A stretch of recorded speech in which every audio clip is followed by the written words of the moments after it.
Eto na nga mga boss, puntahan naman natin ang pang-aesthetic na pasyalan sa San Rafael, Bulacan na habang nagkakape ka ay pwede kang mag-picture-picture.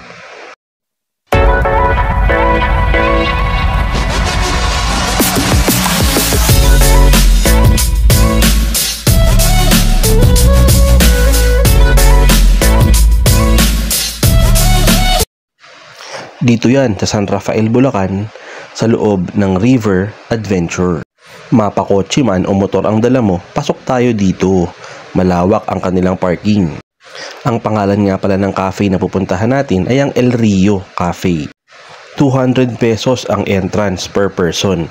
Pero consumable na yan, pwede mong ibili ng food and drinks. Bago ko nga pumasok sa cafe, ibubungad sa'yo ang mga activities na meron sila.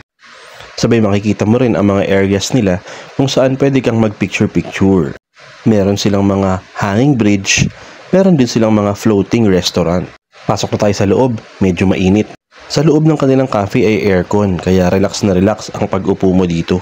Kitang-kita mo rin ang view ng river. Pati na rin ang ganda ng nature habang nagkakape ka at kumakain ng mga snacks nila. Sa menu nila ay meron silang mga iced coffee, hot coffee, pasta, French fries, clubhouse sandwich at kung ano-ano pa. You may check their menu na rin. Ito, i-post nyo na lang.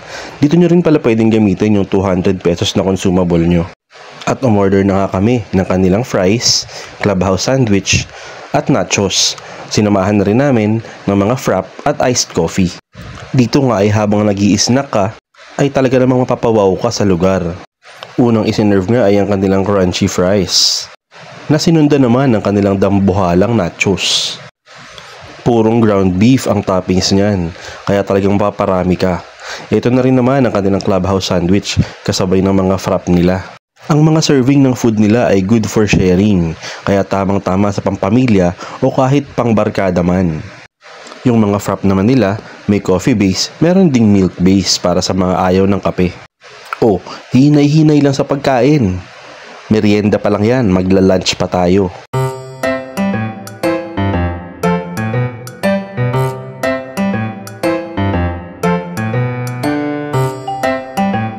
Ikutin na rin natin ang place nila habang humihigop ng masarap na kape. Ayan, nakita natin ang puno ng mulawin. Ito nga pala ang kanilang alfresco area.